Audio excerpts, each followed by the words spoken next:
You have to see the Zoom and the YouTube together. Is that what you look for? Well, I couldn't, it said it, I didn't have permission to go live. Okay. There you go.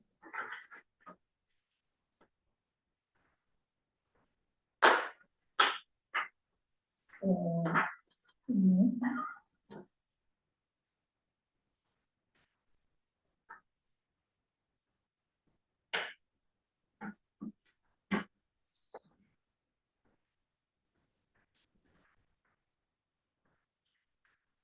Okay, so we are live streaming on YouTube. And I just gotta make sure we record it. Yeah. I think we're good.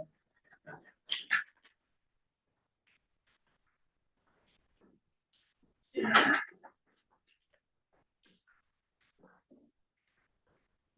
Yeah. That was correct. Yes.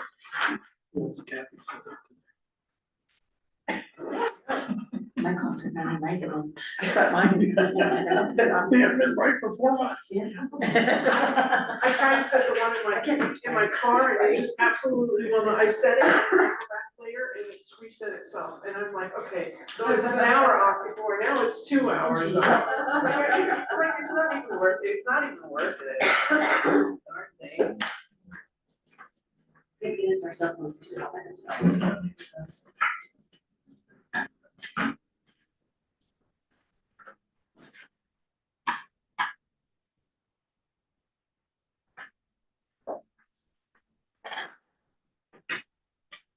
There he is.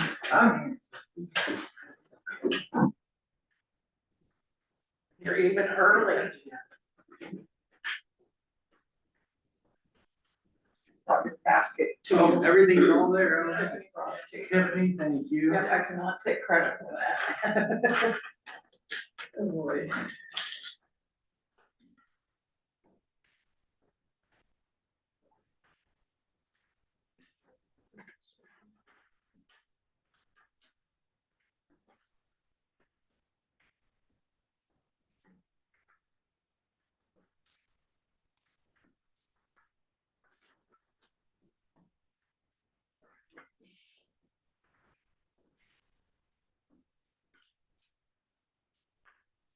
Recording in All right, let's call a meeting to order with the Pledge of Allegiance. I pledge allegiance to the flag of the United States of America and to the republic for which it stands, one nation, under God, indivisible, with liberty and justice for all. roll call. Councilmember Kylan. Councilmember Happy. Councilmember Seeger. Here. Councilmember Pruitt. Here. Councilmember Price. Here. Councilmember Cramblett. Here. And Mayor Wood. Here. Additions or amendments to the agenda? Just that you may want to take our guests after we get to down through the consent agenda before Before the action items? Before the action items, so that they don't have to stick around if they don't want to. That sounds good to me. All right, so we will move them up. All right, do we have to have a motion for that? You don't have to. No, okay. All right, adoption of the consent agenda. With the adopted consent, the slightly modified consent agenda. Thank you. I got a second. And we want to read out the approval of the action minutes from February 23rd, 2026, and the ratification of the bills in the amount of $473,835.18. All right. I got a motion and a second. Do we have any discussion? All right. All in favor of the adoption of the consent agenda, say aye. Aye. Opposed? All right, the adoption of the consent agenda for the approval of February 23rd, 2026 minutes and the ratification of the bills in the amount of $473,835.18. The motion was by Happy and second by Sorrell, and it passed unanimously. All right. Appearances of interested citizens to share on a variety of perspectives on issues facing our community. No. Special reports, none. We have no public hearings. we're gonna move the Hood River County Sheriff right up to that table and we'll have you. Good evening. Good evening.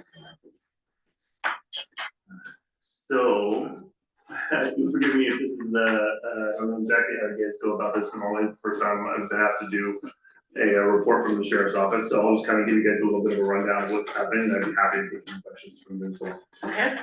So the River County Sheriff's Office, is currently operating down a number of people. We are back in a phase of hiring again, our patrol staff, which is normally staffed at 14, which includes our assigned Cascade Locks deputy. That number is currently at 10, that are in, positions, and then we have another 3 people. Some of them patrol, some of them not. We're out on long-term leave. So we're operating at a pretty big deficit right now from a staffing perspective. We are working to hire those positions as fast as we can. We've got somebody starting in about 2 weeks. And we have other people that are in various stages of the background process. So we're doing what we can to get our staffing back up to where we would like it to be. But in the meantime, we're continuing on as we always do and trying to fill positions as we can. And provide the same level of service that people expect from us. Any questions? Bernard? So Deputy Salisbury, I understand she no longer works for the department, is that right? Yes, she took a lateral position with the Sherwood PD. Okay, so, and I understand she was the, I guess, the most common person I was seeing patrolling our town. And I actually tried to do a ride along with her and we never could connect. Okay. So are you the person dedicated to, or I understand road, can you explain how that's working? Yeah, I can explain that. So I'm not, first of all, I'm one of the patrol sergeants. The assigned Cascade Lock position rotates on a quarterly basis. So Deputy Salisbury was the assigned deputy through the end of 4th quarter. And beginning in the 1st quarter, it was assigned to Deputy Helton. Deputy Helton is one of our people who is out on long-term leave, and so we've been filling piecemeal rather than assigned person while he's been out. So we just have deputies throughout the week that take chunks of time to spend down here. And because of the way that it's being have to be filled piecemeal, it's not the same hours that it's typically been. When we have an assigned deputy, they work the Thursday through Sunday in a swing shift. When we're filling it a little bit more piecemeal, it tends to be 3 or 4 hours here, 3 or 4 hours there. And so the time that we have people here is much more varied than it was when we have our dedicated person. If that makes sense. It does. So I understand you're having staffing issues, so, can you give me an estimate on when we'll go back to that normal staffing? Which I think is where our contract lays out. I would need to review it again, but. Yeah, we can double check the contract. I believe it just specifies the amount of hours, not necessarily I think that's specific right, yeah, hours per right, week right. or days of the week. It's just total number of hours per week. But we are hopeful that with, I would say, I anticipate that if we can fill 2 of those 4 open positions, we're back into a place where we can have that dedicated person and not have to be piecemealing it quite as much. But as soon as Deputy Helton gets back, we intend to try to get him in here, fulfilling the rest of his time here before we go into the next quarter. But he may get pulled more frequently to help out in the valley, and we may be substituting people back in. It just, sometimes it turns into just, I don't wanna say shell game, because that's not the right word, but we're having to make sure that on certain shifts where we're really short staffed, we're filling appropriately. And then from those other shifts where we have more staffing, we're having some little people come down here and work here. I have a question. Are we getting our 24 hours a week coverage? I believe so. I'm not the one that runs the report on that, but we're doing everything we can to make sure that you're still getting what you're paying for. Okay. Yeah. Gordon, and then what do you do? Do you do any coordination with the state police, so you're on patrol at different times here? The state police has such a wide range of area that they cover.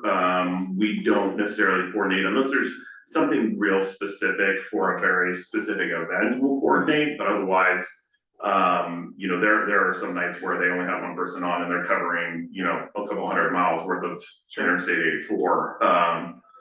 And so they're not necessarily the reliable backup that we would. I've actually seen them pull over some people here. Yeah, well, so you do have a couple of them that live here. Yes. Which certainly, you know, gives you a little bit of a boost, as far as some of their coverage in the area. Thank you. Tiffany, Can you let Courtney go first, and then I wanna ask a follow-up okay, question? Courtney, Thanks for coming tonight. Can you help me understand the difference between the total number of call breakdown? Says 49 and total calls for service says 59? I would have to look at that to,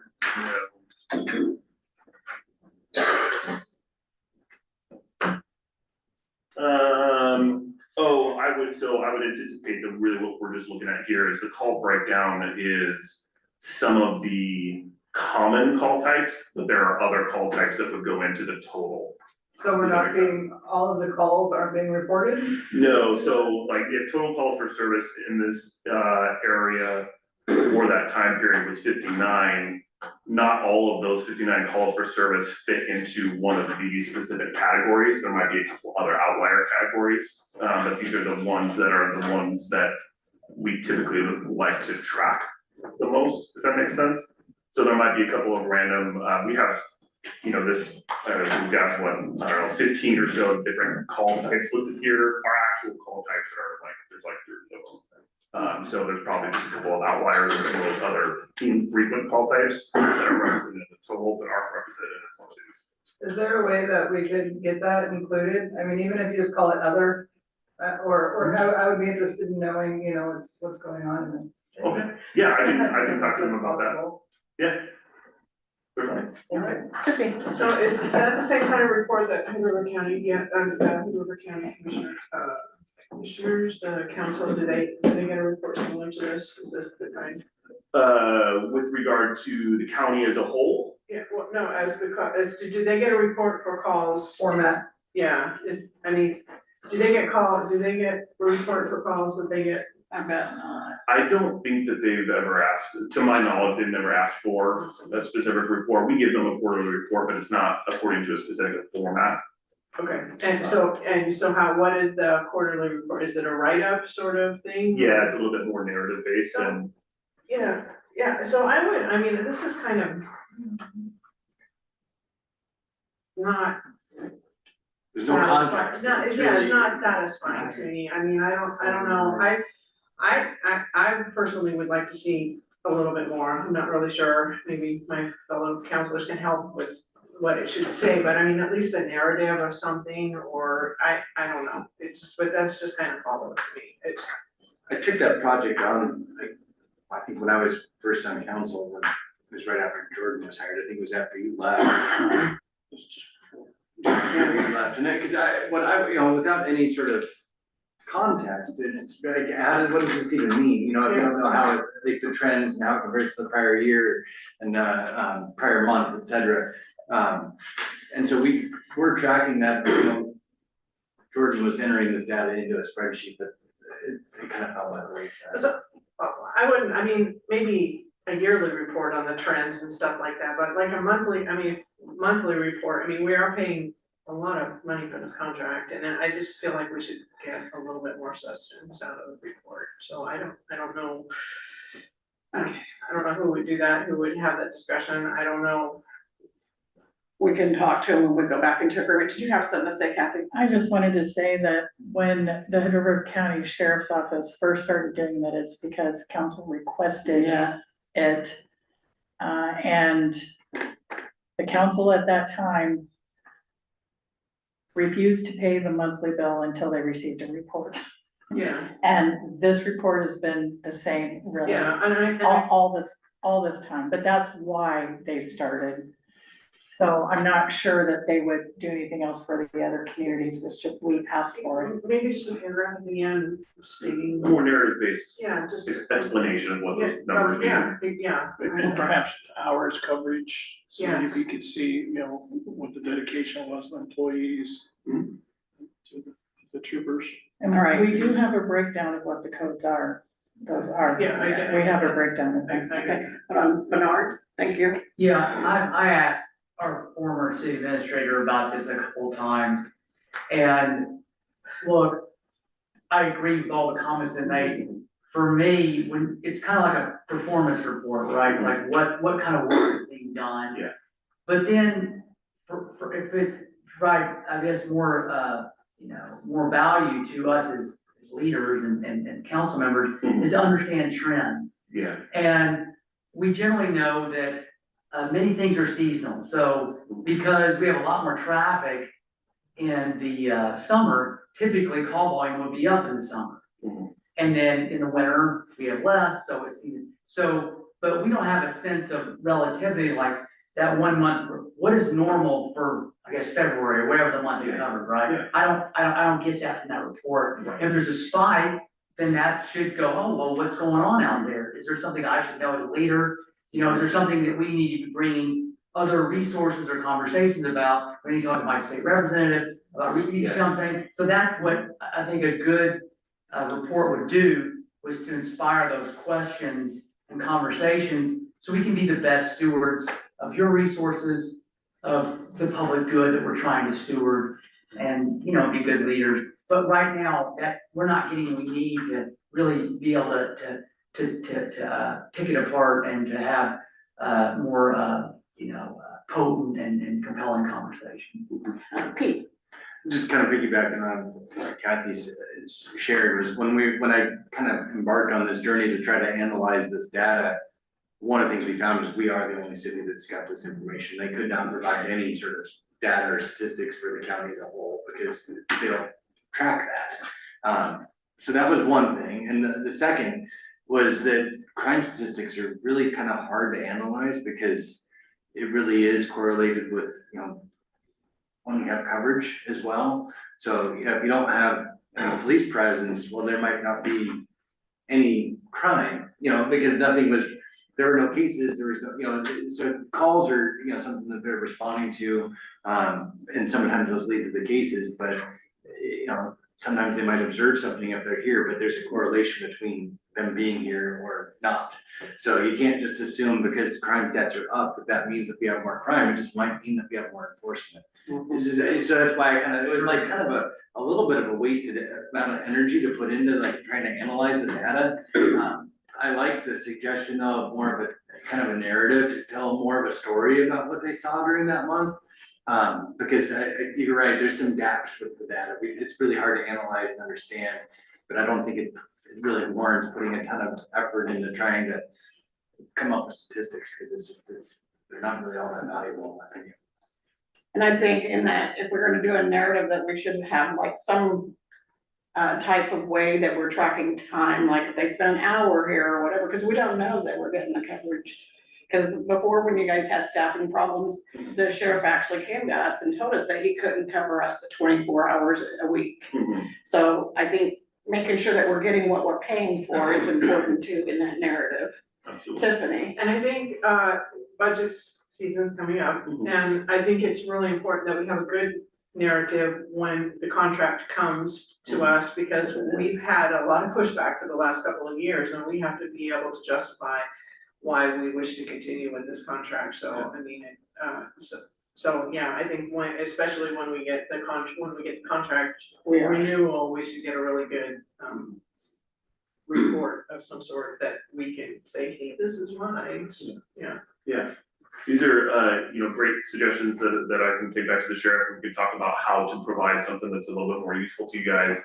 Would you, so I know that we do just our typical monthly report that has the numbers and from a narrative standpoint, do you feel like that narrative would be appreciated on that monthly basis? Or is that more of like a quarterly, or like how would this be useful to you guys? Yeah, I like Tiffany's suggestion, of just a little, paragraph at the end of the report, To go with that. Yes, I think if it was quarterly, it would almost become like, too much work. I feel like Yeah. if you do it every month, it might not be so bad. I didn't know if there's any way that you guys are using AI, or if there's a way that you could leverage technology to make it so it's not laborious or detracting from the deputy's ability to be on the street, and like Yeah, doing things as opposed to just in the office typing up a report. We don't wanna take away from private Yeah. safety to get a report. yeah, absolutely. Yeah, I mean, I think if you went to ICMA and said, show me police update reports or sheriff's office update reports, there's tons out there, out in the city manager community. We're not the only city who contracts with the sheriff's office for services. Cities wanna know they're getting their money's worth Mhm. and how that's being presented. And again, they wanna know what's going on in their community from a public safety perspective. So what we're asking for is not I don't wanna reinvent the wheel, but I know there's a lot of formats out there. I feel like the city administrator can do a little poking around and come and then talk to the sheriff or, whoever Yeah. would be handling that and say, hey, how's this look? And then we go from there. That's my 2 cents. I agree. Did you have a question, Shay? I do, and my apologies, I'm new to the table, and this might be for you and for you, Mr. Zimmerman. If there's a reduction in hours that the city's being provided, will there also be a reduction in billing, or just kind of comes out in the wash, or? That's entirely above my pay Yeah, grade. that's And we'll be having that conversation. I think there probably is some of that going on during the winter when the crowds are slow. And in the summer, they do a little extra. But they respond as the need. I mean, if we have a critical need, they're gonna be here, whether it's above or below or 24, 20, I don't know, it's 27 hours, but that's the last time I looked at the contract. But they respond when they need to if it's over that. Thank you. All right, Pete? Yeah, that's the minimum that they're, Yes. but if they have to be here more, they'll be here more. Yeah. Like my experience since I've been on council is if they've fallen short, they have a lot of accountability and they've come forward, they've been good partners. Yep. And they wanna support us, so they've been great to work with, in my opinion.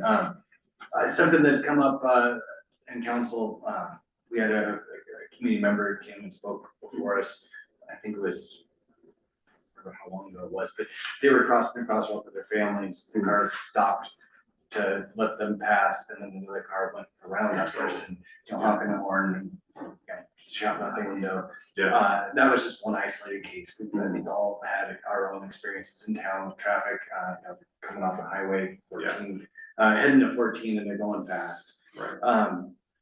We talked a little bit before about doing some sort of a pedestrian crosswalks thing. Do you have any, are you able to speak to any of those sorts of operations? We're getting ready to go into our kind of busy tourist season. I'm just wondering, instead of having them here in swing shift Thursday through Sunday, is there any way we could have some coverage during peak tourist times when people are walking across the crosswalk, and if we could actually maybe have catch the speeders and catch the people that aren't, going to pedestrians? Yeah, traditionally, we've always been willing to provide some variation in the hours. I know that there's been times where we've had deputies who have found it very beneficial to work 2 days worth of kind of more of a midday shift and then 2 days in that swing. The weekends, we find that swing shift is generally more valuable, but we can see, especially during the high tourist season, where more of that midday is gonna be critical for the kinds of things that you're referencing. And so we're perfectly open to making some changes, whether it's on a permanent or more targeted, I guess, basis, to address certain problems. And how would we wanna move, what steps would we need to take to actually initiate that? Well, it starts with us getting back to where we have that dedicated person. And from there, we have a conversation about what are the problems that we're seeing, what are the best times to be able to address those problems. And then just making some tweaks to the schedule from there. Just kind of wondering, when we do get our not a resident deputy, but when we get our assigned deputy back in, is it Yeah. possible that they could come to council and we could sit down and have that kind of course. conversation about? Yeah. You know, some of Yeah. the concerns that we've heard from residents, issues that we might have, whether it's speeding on Forest Lane or whatever they are, and kind of, you know, kind of just unload all of those things to kind of have a little bit of a brainstorm session about how to work together. Absolutely, yeah, no, we wanna be good partners with you guys on this and make sure that we're addressing the problems that you are seeing, for sure. Thanks. Okay. Tiffany? Like an abandoned motorcycle. Yeah. Yeah, that was a big issue. And another big issue that I hear about a lot is that, I hear from citizens and they get kind of frustrated. I know that we have a lot of turnover of people. It can be boring here and sort of stuff, but, to have the deputy sit in front of City Hall on their phone is kind of annoying to a lot of people. So we could, you know, like have them drive around, do something instead of just sitting in one area on their phone. That would be great too. So, I mean, yeah, cause that's not gonna help our cause to wanna Yeah. keep it continued on, so. Right. And I think that goes, like, not to interrupt, but it's a perception thing. You know, the reality is they're not sitting on their phone watching YouTube or scrolling Facebook, right? I don't think you're not suggesting that. No. But that's what maybe some residents might think. And so having that narrative at the end of the, you know, report might help to justify, you know, kind of what was going on and what was happening. Any other questions? Did you have any questions for us? I don't think so. Okay. All right, well, thank you for coming tonight. I appreciate it. I wrote down a bunch of notes so that we can, deal with it when we're talking about our contract and all that. Yeah, and I've got some notes to take back to the sheriff and we'll talk about some things. Thank you so much for coming and for your time. We appreciate it.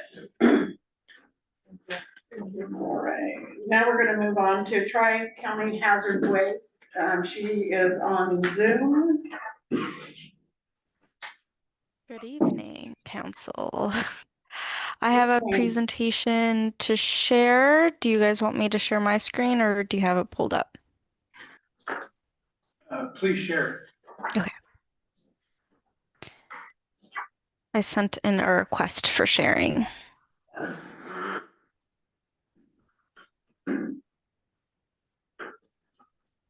Perfect. Righty. That is not the right screen. Hold on. There we go. Alrighty. Good evening, council. My name is Christina Fiebig. I am with the Tri-County Hazardous Waste and Recycling Program as our solid waste coordinator. I'd like to give you an update about our program as well as provide you a brief overview for citizens who may not be aware of our services. We are a 3-county, 9-jurisdiction program that has been serving the region for over 2 decades. The core of our program is to provide hazardous waste collection events several times a year to households, small businesses, and cultural businesses between February and November, and the goal is to reduce hazardous waste like pesticides, chemicals, and other dangerous materials from our 3 waste sheds. We are also tasked with providing recycling education in partnership with the services that Waste Connection provides. There are many additional things we do to support proper disposal, which includes subsidizing the disposal for Freon appliances, sharps, and providing reusable materials for events. We also allow for e-waste disposal at our rural events, such as you guys, Cascade Locks. In 2025, we collected over 180,000 pounds of hazardous materials. As you can see, all the other category was our top contender, and then paint care was our second. Our events are held at a variety of community locations, including the Dalles Transfer Station and the Hood River Transfer Stations. We do ask for registration for all of the transfer station events for all. This helps to reduce traffic as well as safety concerns for businesses and agricultural producers and for households. We do require businesses and agricultural producers to submit an application by 4 p.m. the Thursday the week before for all events. Last fall, We partnered with the local Girl Scout troop to host a recycled art event. It taught the girls how to upcycle in fun and creative ways. Our program also supported Waste Connections by advertising for their free mattress recycling event they had in September at the Dow's Disposal and Hood River Garbage. We also did this for the events that they did last weekend for the mattress collection events. Christina, And can you hold 1 second? sure. So, if this was on Zoom, we have a bigger visual. Can you make the screen bigger, Christina? Hmm? Maybe on Zoom. It's on us. Yeah. I already tried, I couldn't do it. Click on They're right Zoom. there in that little arrow down in the. And then take out the Participants. And then we'll get a nice big, up there on the right, Up on the right where it says X X out those guys. Those where? Where it says Corner. participants up at 3 Oh. in the corner, keep going. There? One The more, X, one more. the X. Next to it, yeah, there you go, Kathy. Nah, thank you. And then there you go. Just hit it once. That's roll Is back. that better? Yes, please. All right. There you go, Christina, sorry, we had a small screen, so we're all squinting. Oh, got it. Sorry about that. Alrighty, where was I? The recycling events, mattress collection in September. They had them in September, and they also had them last weekend and at the Dow's Disposal and Hood River Garbage. That was in partnership with Bye Bye Mattress for recycling event. They'll have a couple more later in the years. So if you missed those last weekend, don't worry. There's 3 more for both locations at throughout the year. So in the future, we will continue to support Waste Connections and expand our education to the younger generations, which I'm doing presenting to schools. So if there's any schools or teachers, school officials who would like me to come to, even churches, community groups would like me to come and present detailed of recycling lists, I can do that, or whatever topic in relation to hazardous waste recycling.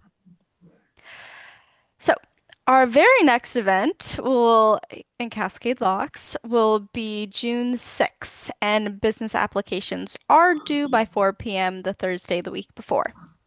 We have refreshed our twice yearly newsletter, which are sent to all addresses, and this shares our collection schedule as well as helpful hints about hazardous waste and recycling. The information is provided in both English and Spanish.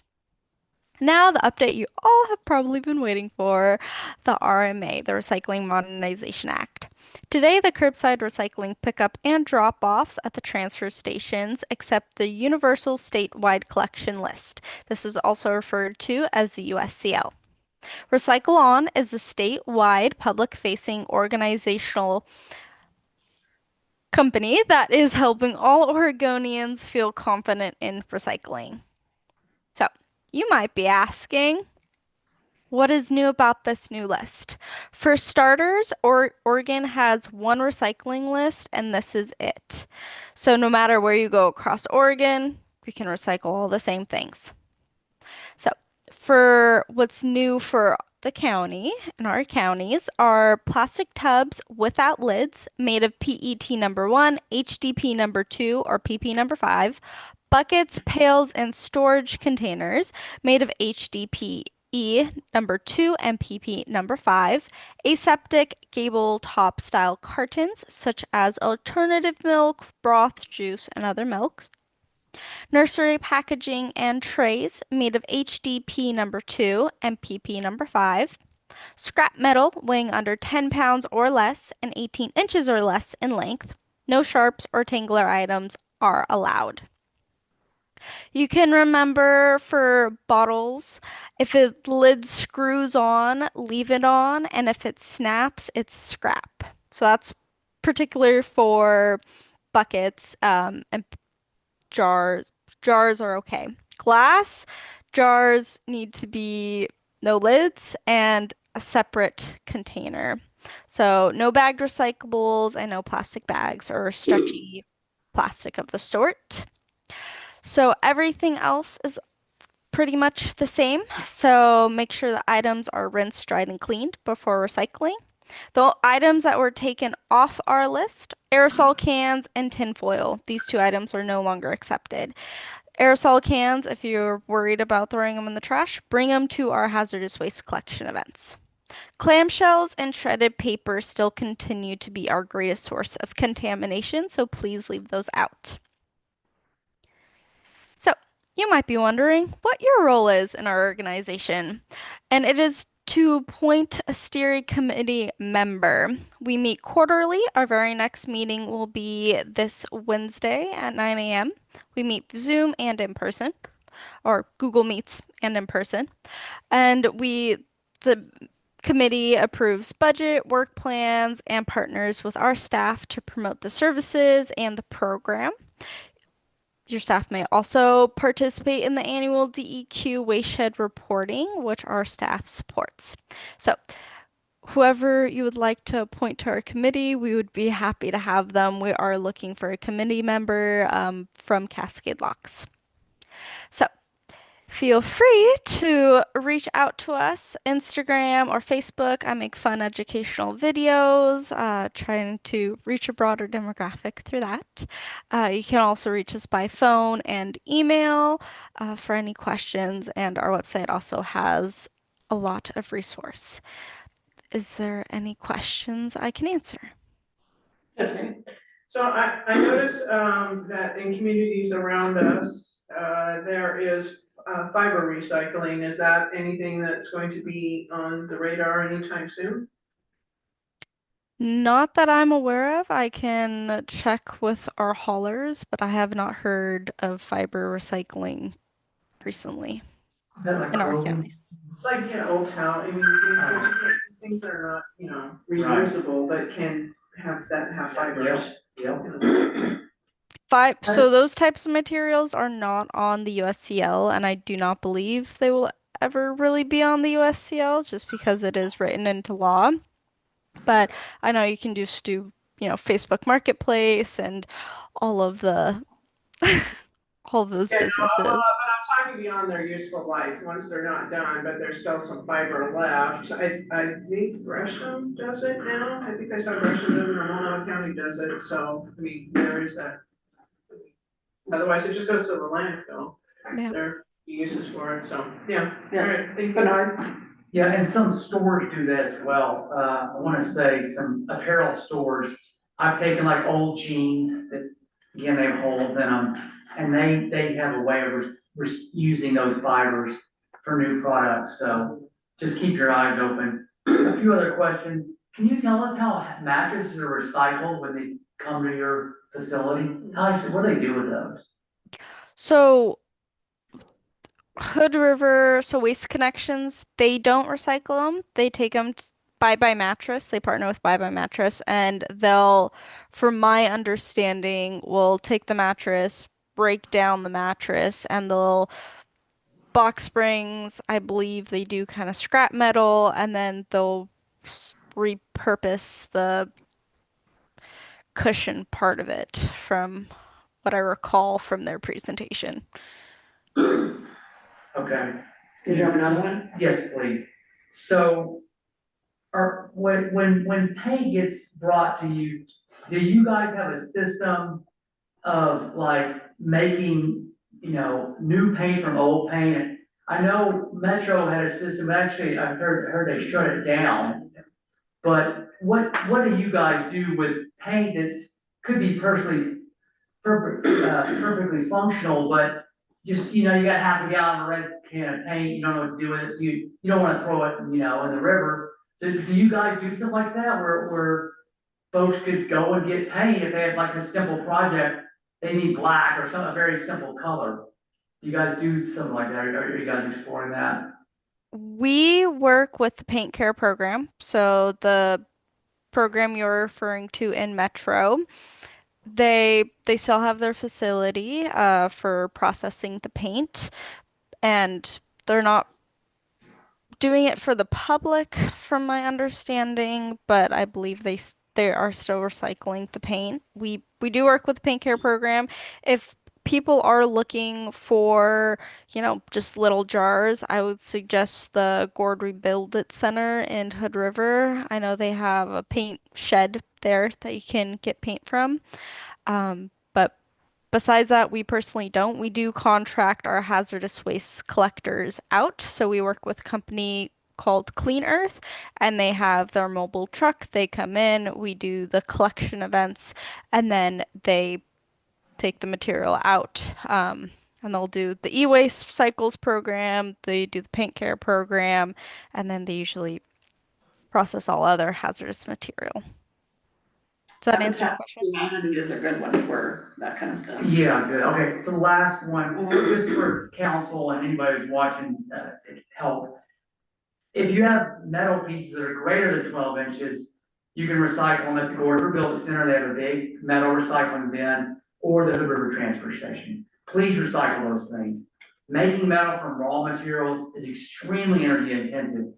Using it from recycled materials, we save a lot of pollution. It makes our industry more competitive. Please use that. Don't throw metal away at all possible. Courtney, didn't you, Courtney? Do you know the most reliable way to find a list of what is acceptable recycling material? We have a list on our website. So tricountyrecycle.com under what can I recycle? The list is there. Okay, because on the Recycle On website, when I look up Cascade locks, it says that aluminum foil is allowed, so that's not accurate? They took aluminum foil off. I don't know why it's on there. The list I have that they've produced, I'll check with them, but aluminum foil is not on the list for our county.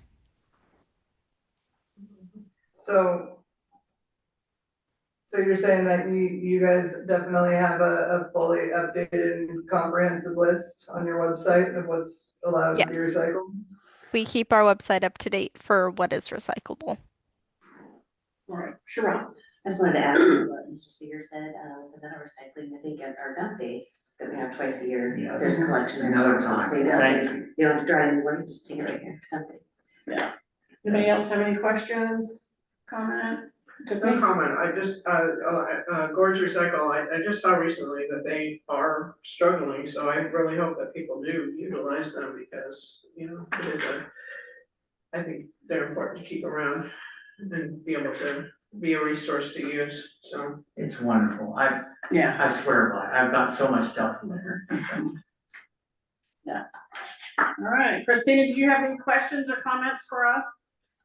No, if you guys can just appoint a committee member to our steering committee, that would be great. And you want that to be a council member? It can be anyone that you appoint. It could be a citizen that Citizen? you council appoint. Okay. All right. I served on that committee for 10 years. One of us here before. Mm-hmm. You volunteer? How often do you guys meet? Monthly, you said? Quarterly. Quarterly. Our very next meeting will be this Wednesday at 9 a.m. Mayor, I'm happy to do that again. Would you do that? Sure. Okay, so Bernard's gonna do that for you. Bernard Seeger. Bernard Thank Cedar. you, Bernard. Perfect. One He is a Courtney. trash guy anyways. Just Yeah. Wasco recycling and. You still meet at the Wasco County, Planning Department Yes, that's where our meeting we'll be is? in the conference room at the planning department. Yeah. Yes, please. I don't So you'll know. have to check with her. Okay. And she said Zoom. Yeah, she said Zoom's good. Courtney, did you have an additional question or comment? Just one quick question, I just wanna verify that, plastic bottles with the lids on is acceptable now, is that accurate? Yes, if they screw on, you can screw them on and leave them on. But if they're not screwed on, they're trash. Perfect, thank you. All right. Well, thank you for coming. We appreciate it. Thank you for having me. Yes. Have a wonderful evening. You too. All All right, moving on to committee reports. We just have Sarah Patrick, Tourism Committee Chair, and Sally Drew here. Is there anything you want to say about the Tourism Committee? I think there's. Are we gonna do all of those? Oh, the actions? Yeah, we're gonna get. That's why we can. Okay. Yeah. So, I knew you came. so we can jump back up to action items, is that what we wanna do? Yes. Okay. Action item 7A is approved letter of support for additional bus stop in Cascade Locks. So if you are comfortable with that, we can pen that letter, and send it to, Kat. Be right here on the corner by the, you've got the pictures, by the the cemetery parking lot. And across the street would be just a sign because there's no room to put a shelter on that side. So if you're comfortable with that, we can get a letter of support to them tomorrow for a grant, but they're looking to get that. I move to approve the letter of support for additional bus stops in Cascade Locks. All right, I got a motion and I got a second, Sherelle. Is the city responsible for the maintenance of that? Can I did see a trash can in the image.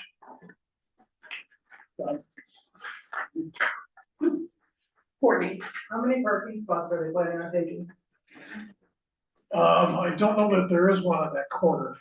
They're on both of those stops, and it shows in the picture that they have turned our curbs yellow to imply no parking in those areas, and it looks like a total of 6, 3 on each side.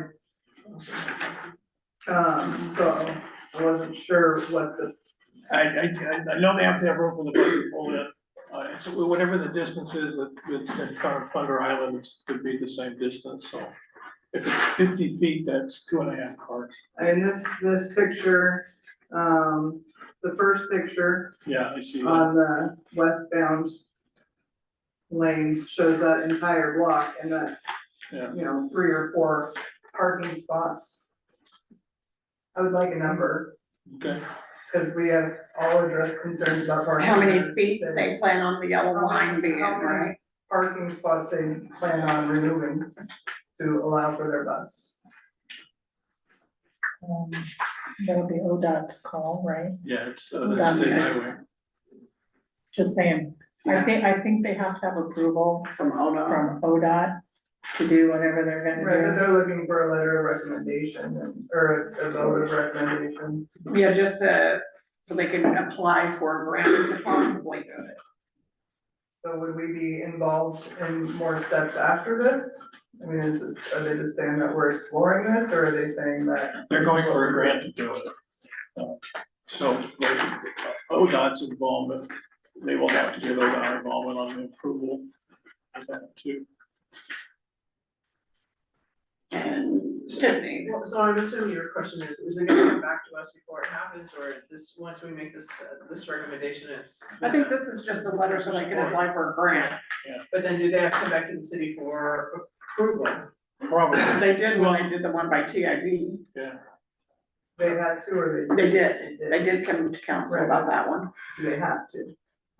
Well, we can always put that in the letter of support. Yeah, Pending. Bernard. Yeah, I was gonna say, that's a typical process. They seek funding, if they're successful, then they do coordination with the entity in which the project's gonna take place, so. I would think they would do that as a normal course of business, but if we add it, we can secure and make sure that. Yeah, And for the record, I fully support this, I love riding that bus, I ride it all the time. It's such a great deal, $40 all year long. Make use of it, guys, save some money, save wear and tear on your car. I love that it's gonna be one down here closer to the residential at this end of Love it. town. Yeah, great idea. Did you have any questions, Sherelle? No? Okay, Courtney, and then I'll get you, Pete.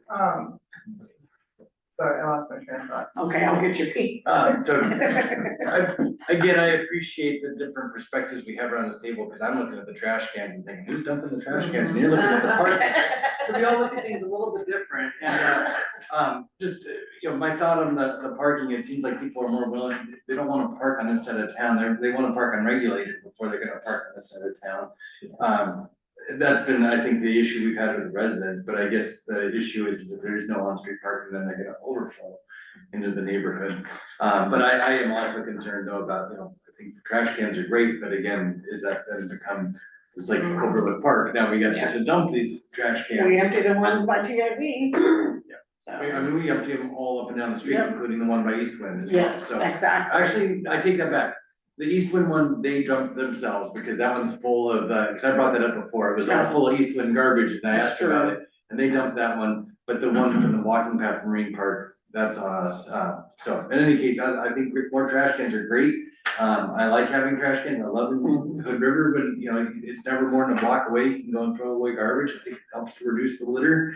But it is something that we should be aware of, that there is the resources to maintain. All right, you take it what you had, Courtney? Yes, thank you. Obviously, our, everyone's ideas and thoughts on this will be considered if they get the grant, and if they choose to move forward on it. How much say do we actually have, or is this parking situation 100% no go? Like, where does that It's all lie? state highway. It's all state. So we don't even have We can influence. Tiffany, And my only future concern would be, I like the one downtown, it's where everybody can see it, so you're not gonna have, as bold of people vandalizing and stuff, so I mean, that would, but that's a future. But it's also. and that's they- their, they're thing, if they responsible. vandalize it, this cat's gotta fix that. Yeah. Courtney, might be a good idea to maybe bring it to ODOT, put in a crosswalk in that general area, so. oh, we don't wanna talk Not about. that I'm trying to go in roots. Thank you. That's a different topic, different topic. Did anybody else have any more questions on the bus stop? So- All right. But actually, if we put a bus stop in there, the amount of people crossing might increase enough to the point where they would put a crosswalk in. They may, So, Yeah. which comes first, the chicken or the egg? that might require it.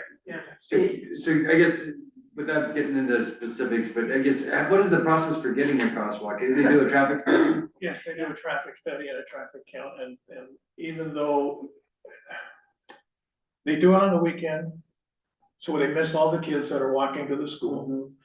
They do it off-season, so they miss all the tourists. They do it when they have time, and they don't have time during the tourist season when they do crosswalks.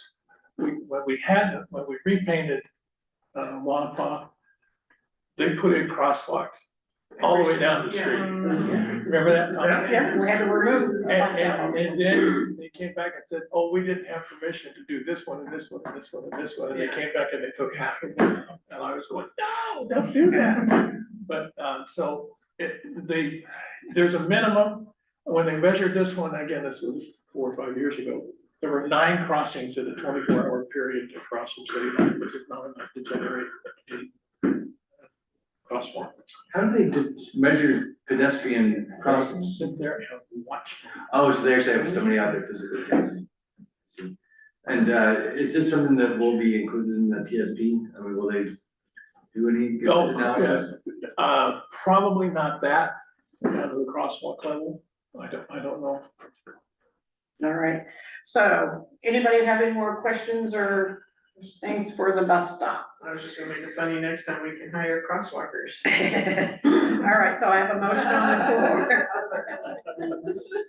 I have a motion on the floor by Pruitt and seconded by Sorrell to approve letter of support for the Columbia Area Transit request for letter of support for additional bus stop in Cascade lots. All in favor, say aye. Aye. Opposed, say nay. All right, so the Columbia Area Transit request for letter of support has passed unanimously. It was a motion by Pruitt and second by Sorrell. And moving on here, approve shared use for visitor center. We have a proposal in front of you from, the tourism committee and the, Main Street Cascade lots to share a facility that would be leased by, Ben Desjardins of, Mike, Oregon, a small building outside of Thunder Island. And we would partner with Main Street Cascade Locks, and we was part of the tourism committee. So it'd be $250 a month for 1 year to have a physical visitors center downtown. And we have tourism committee on Main Street here. If you have any questions for them, or if they have any comments, Your Honor, I just have one question. Did the city attorney review this contract? he did not. He did not, okay. Anybody else have any questions? Do we need to make a motion first? Oh, yeah, okay, sorry. So I'll make a motion to approve the shared use for visitor center. And I'll get a second. Thank you, Shrub. Thank you guys for letting me know that. Go ahead, Tiffany. So I just wonder how this is gonna work exactly, how, can somebody explain? It kind of goes into a lot of detail in the contract. Yeah, well, I'm just wondering where we're gonna get people to. I think they're volunteering. Our volunteers Volunteers. are manning the booth, manning this, the visitor center. So somebody's gonna be physically in charge of Yes, maintaining a Yes, roster or like something? the board is paying an employee to work his, and those part, they will also provide visitor information services while they're on duty. And then you only have to provide somebody when they're not there, is that? we can, Or you can do it at the same time? yes, the Also- contract reads that there cannot be any more than 2 people in the building at working at the time. So that would be 1 volunteer from tourism and 1 volunteer or his employee. We can be in there if he's not open. He will have a way to, make sure that his stuff that he's selling is taken care of. None of our volunteers will ever touch any money. We're not responsible for any transactions of Bike the Gorge. I'm sure we'll glean some of the information if somebody walks up and asks about it and their person isn't there, but other than that, there's no financial handling for, our volunteers. Dave Litz is going to make sure that the restroom is handled, the inside is taken care of. We've got heat for the winter, that's included in our rent. There's a window AC for the summer, and it's put in on the backside by the tent.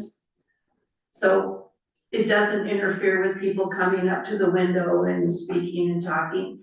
And one of our goals is to be able to have the QR codes available for people to get their fishing licenses, their forest passes, and all the different things that they need. And then we'll have snow park passes and things in the winter.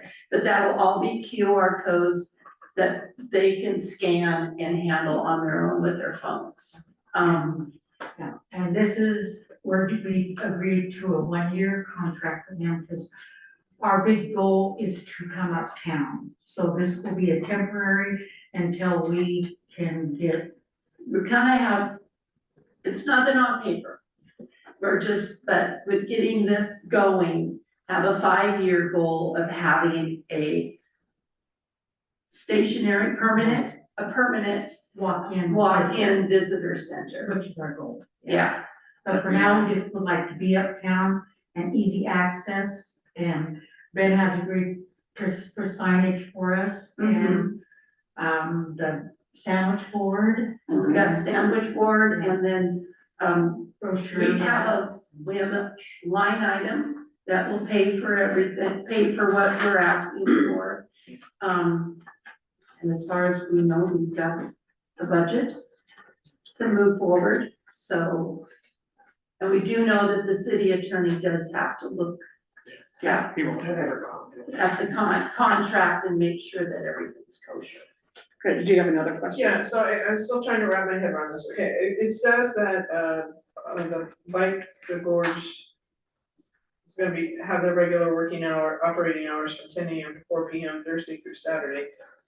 mid-May through mid-September, so, that leaves open, let's see, Thursdays, okay, it's Sunday, Monday, Tuesday, and The Wednesday. days that, especially during the winter, when our volume is down for visitors, we will have signage, we will have brochures, at the building. We will still be providing, even if there isn't an actual body in the space, we will have available, information, for all of our visitors that come to town. Even if it's, I was trying to figure if it won't be manned, you are, bring up all of our information so that the information will be available year round, even if we're not there. And that is, kind of goes hand in hand with us working on, towards having our website, because our tourism website is a hot mess. Yeah. So with the visitor center in place, that kind of is gonna be one of those hand in hand, we're hoping projects that we can get that taken care of, and then people know that they can just go on their phone and go into the tourism, then they can get any information that they need if we're not actually physically there. But there will be the brochures, and that's, And various things. yeah, One of the things that we've talked about is, we know, because we live here, that there are gonna be weekends and events where we are going to want to make sure ahead of time that they're fully staffed. And we will make sure that we do that between my membership and the. and our committee. We also want to give, community members the opportunity to volunteer, as a way of helping the city and supporting it, getting out, socializing, meeting people. They're some of our best ambassadors. We will, Main Street, actually in the process right now of writing a grant to the Mount Hood and Greater Columbia Gorge Investment Fund for, money to purchase equipment like computer, printer, monitor, keyboard, mouse, supplies like paper, rack card stands and holders, and brochure holders, both for inside and outside the building. I will pack that grant request with as many things as I possibly can, knowing that I won't get full funding, so we can get the very things that we need without that being a burden on any of the city organizations that will be sharing the responsibility for operating it. Tiffany, another question? Yes, I'm sorry, I have a whole bunch of questions. So you don't know how many hours you anticipate needing volunteers? Do you have any idea how many hours? We haven't actually sat down and penciled that. Okay, and who will be managing the volunteer? Who will be, because somebody has to be in charge, so who's gonna be managing the volunteer schedule? We have not made that decision. We're just trying to get to the place that we know we have a place. Yeah. And that we know there's a lot of questions, there's a lot of then, infrastructure, things that need to be handled once we know that we're ready to go forward. Yeah. And this gives us, I think, a chance, we have a year at a very relatively low cost to work out, to develop a really good working relationship, a really good understanding of what the needs are. Which will help the tourism committee, know more about what they need ultimately in the building that they're going to do. Yeah. And How the many way, staff people, yeah. and the way we discussed it before was Norm has a list of some volunteers that he knows that are willing to volunteer. And we had figured if we could do anywhere from 2 to 4 hour shifts volunteers, we could cover the day with, The hot spots. yeah, we could cover the day with. Alright. Courtney? Did you mention a restroom? Did I hear that correctly? Oh, there is one inside for employees, For employees for and us to volunteers? use there. We will be able to direct them To the bathroom. That's not, we're not gonna be employees. Just checking, and then, does Mike Forge need to approve of the personnel with access to the key and door code? he's gonna issue us 2 keys, and then he Yeah. said if we wanted to access, which we had discussed, while he is not or he's not there, we will have his information available, but we will not touch any of this merchandise or anything. Right, so, I mean, but he's comfortable with giving tourism the keys and then comfortable with tourism handing out those keys, those 2 available keys to whoever they see fit. Right, but our first, but our, Yeah, so does the rent include utilities? Yes. Yeah. And then, I'm sure you're thinking about this, but again, always seeking value, right? Like, are we getting good value for this $6,000? And one way to measure that is to monitor headcount. So I know you guys We've do already talked something, about it, like. excellent, okay, Yeah, so we've we're already planning on talked doing about that. So Travel. we'll know at the end of Yeah. 27, And assuming that's council important approves for us to know if this is something we may wanna do again next year, this. Right. or if we need to look at a different. Yeah. It Different also plan. helps us track and plan. And write for grants. the following year, oh, this is the time where, look at the, like, you can see the shifts and the changes. It's better for us to help plan it. It also, for any grants, it's exactly the data that I need in order to be able to show up with their use of funds with. Okay. right, Pete. I think it's a great use of that space. Yes. It's such a, it's like that building was, you know, it's been lacking purpose. It But was it's- built for this. It really, I personally feel that yeah. in my soul, that building was put there to become our visitor center. So It truly has, whether the gorge, like the gorge sticks with it, I really just don't see the downside of it. And it's where the hub of this town is, I mean, you know, we're right there, everybody walks by and looks at that place like, what is this, what, you know, So I it's mean. great to see it being used for, you know, And this- the signage will be out significant. there, it'll have all the information, and, yeah, we're excited about moving this forward and working with Laurel and Main Street's just been I also a think pleasure. I guess it meets the city's objectives, Main Street's objectives, the port's objectives to bring more visitors right to the designated downtown district. And to the businesses that are there, we're giving people even who are just here to get gas, they might see the visitor center, go, oh, wait, stop, and get out, and now they're right downtown. Which is really important for all, it's really important for Main Street, that's part of my mission, so, this is a really big step in that direction.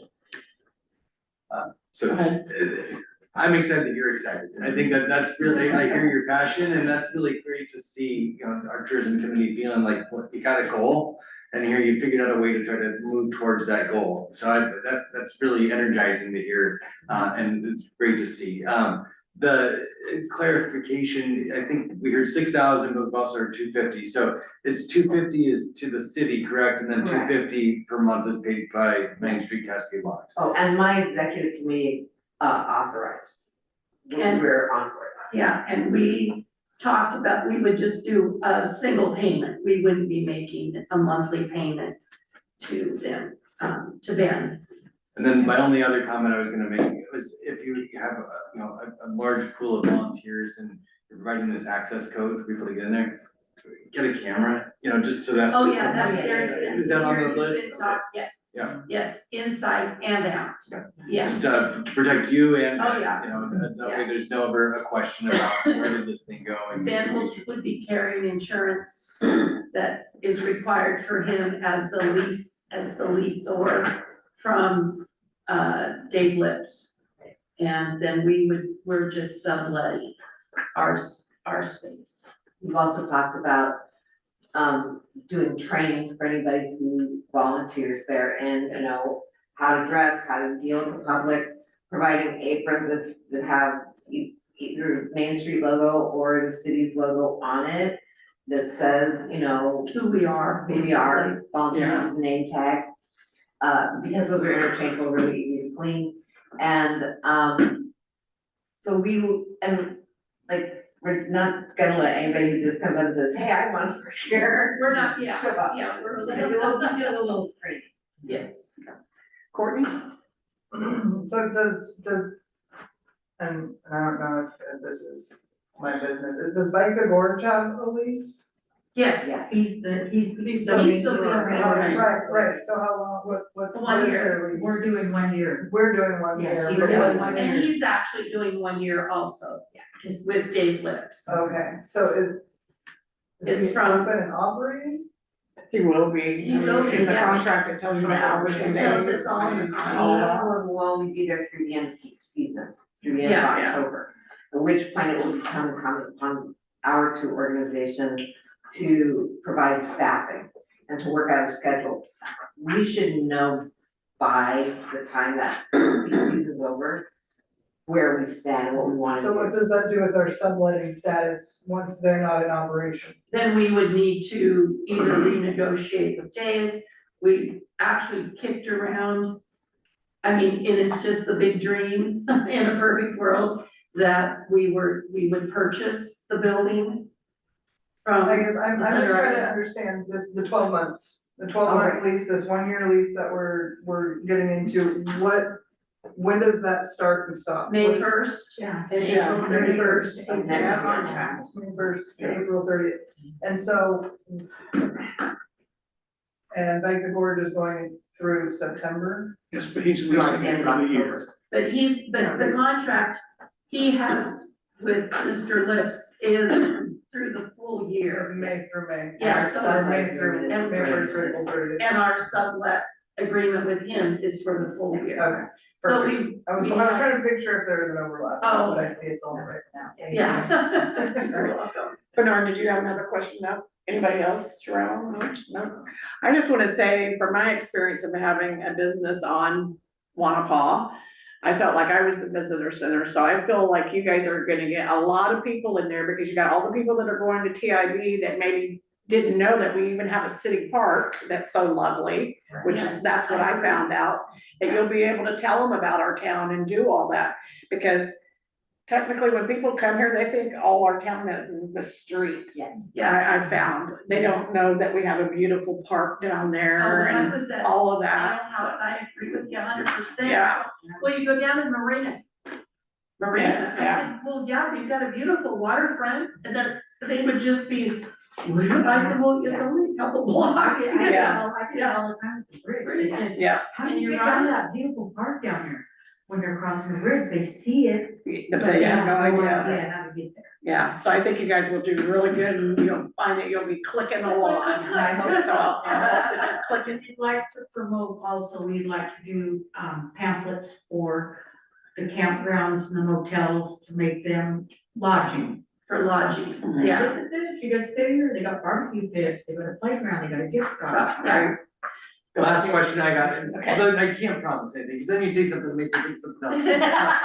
So you're talking data and, tracking, for the grants and how it's really important for you to have that visitation data. Do you have access to any of the data that Jam has collected with the visitor center previously? No, We don't have anything like that. nothing. We have to rebuild. We're rebuilding. Yeah. We don't have access. It would have been nice to be able to see, the comparison of, changing locations and how that affects visitation. A report to council, but it was for the museum. Yeah, I think that would be the issue, was separating the visitor from the museum, that was part of the muddled mess that we were trying to separate. Well, even if, it might still be a benchmark, even if it's not real clean, it might still be a useful data point. And yeah, that's right, we do have that report, and that's in public record, so. And it's much easier in this location, even though we're sharing with Bike the Gorge. Because people who come in to rent a bike or take a guided bike tour are very different than people who are coming in for just general visitors information. And there will not be bicycles there. That's not his main business spot, that's just his information. Yeah, he wants to, since he's so off the beaten path, his goal is to have a location to guide people to his location. Which is better down there for him because they can try him out and everything, because it's down by the treatment center. Yeah, So you see They people can- test driving bikes and all that down there. yeah. You can direct people there, down to there if they do want to rent a bike. And he can likewise have bikes brought up. Alright, have bikes brought up. And one of the things that he did mention was, he wants, his idea is Go Gorge, that's what he's calling. And he would have Go Gorge merchandise, when he's not there to sell it in person, people can buy it using a QR code. All right, any more questions or discussion? All right. I got a motion on the floor by Pruitt, second by Sherrill, and it is to approve shared use for the visitor center. All in favor, say aye. Aye. Opposed, say nay. All right, so approved shared use for the visitor center passed unanimously. Motion by Pruitt and second by Sherrill. Thank you guys for coming. Our kids in the camping Oh, store. we are, yes. Thank you guys for all your hard work, because I know you've had to like start from scratch and you've had to wait for us to get things together, and I appreciate it. Sherrill. Are there still vacancies on the tourism committee? There are not. No, we have not, we're full. We got budget, but you can't do that. We're full and it's great. Yeah. It's just so awesome to walk into a meeting and not wonder, how long are we gonna be here tonight? Who's gonna show up? And everybody that's on the tourism committee right now is just, they're motivated. Yeah, they're just jazzed and wanna keep that going. There's so much. I don't feel like we're overwhelming. I feel like that we're just, They're got more or less solid. warming of what we're gonna do. What we're gonna do, let's go, we go, okay, we're gonna do this, okay, you know? Yeah. So, it's just awesome, it's We're just good. awesome, Thank you guys for all of your public service work. I appreciate it. thank you. All right, moving on, to committee reports. We have none, right? We kinda did. We kind of did. And you guys do have a little report from them. And then interim city administrator report. Well, thank you. At your desks is the 2022-23 audit. Bill. Thank you, Mary Ann. Yes. Even though I really don't wanna read this document, but thank you. So he's gonna give us a little, We can talk about it now, or we can talk about it at the next meeting. I think we should wait till the next meeting. So if you have a chance to read it, it's, considering where we started, it's acceptable. yeah. I will say that we had, like, I think, just real briefly, that we had several findings, and Mary Ann, I believe you saved us from 3 of them. There were 4 findings, and we have to respond to 3 of them by the end of this week. Yes. And the 4th one by April 6th, before we send this off to the Secretary of State's office. And it's really correcting lapses. We used to do it, and now we're getting it back in staffing levels.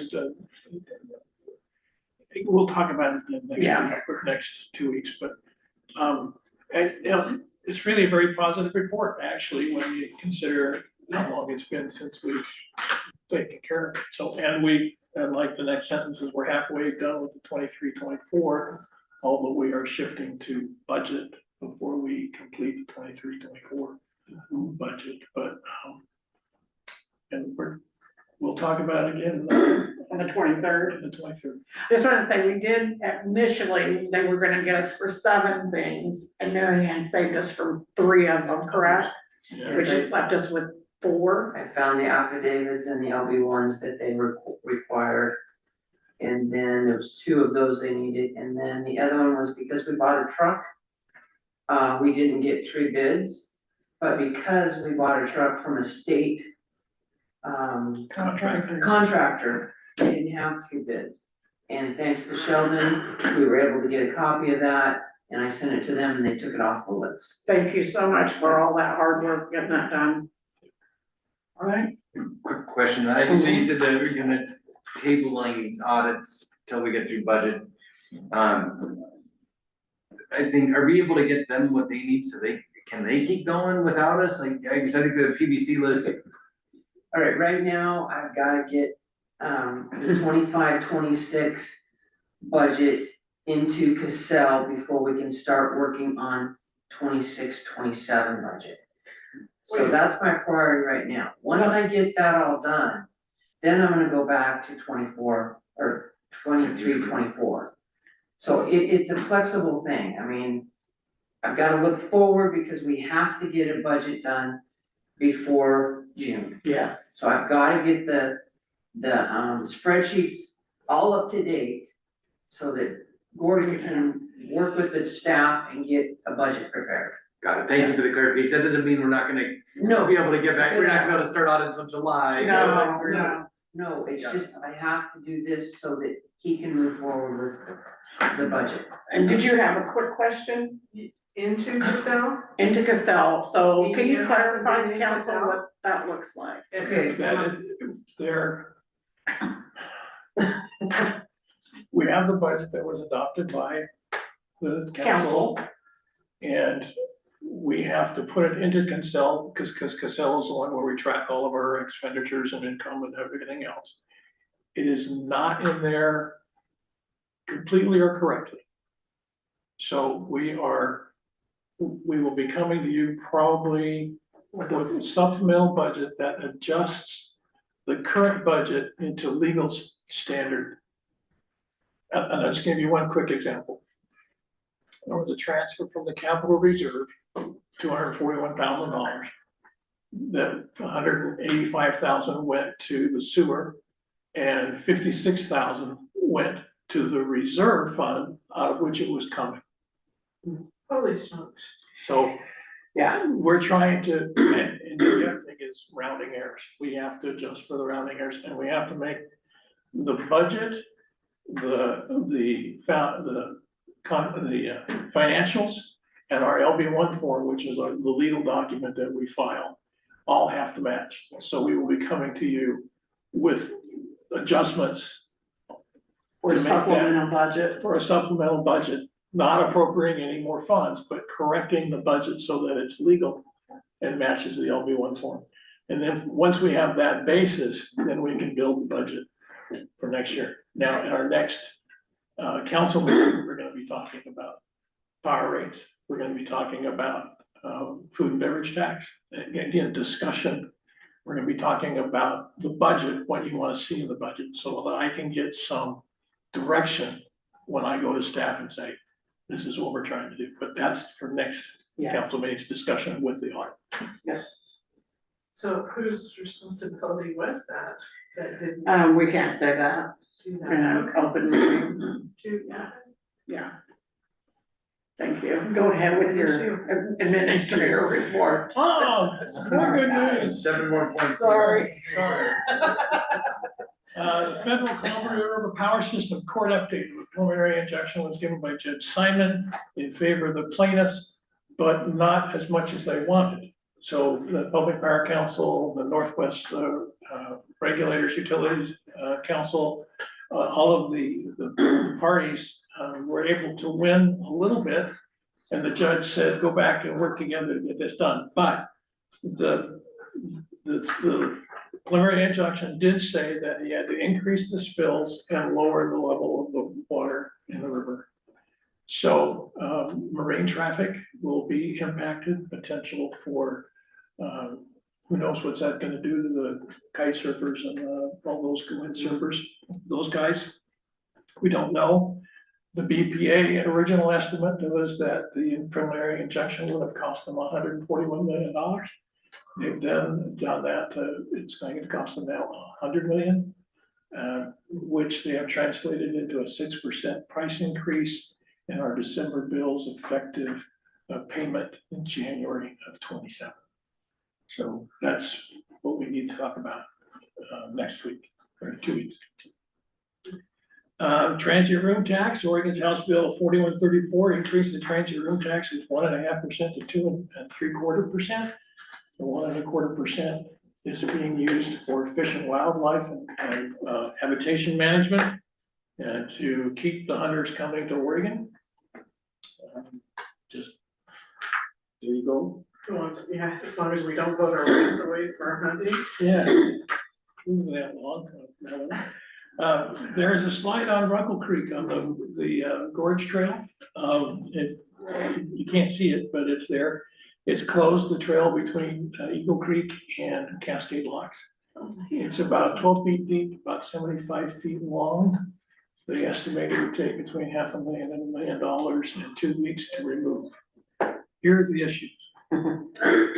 It's ODOT which built the trail. It's not ODOT right of way, so they don't have any money to clear it.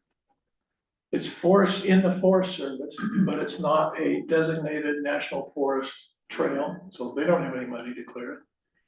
It's in Hood River County, but it's not on Hood River County's right of way, so they don't have any money to clear it. So we're looking as far and as wide as we can to find the money to remove the debris field.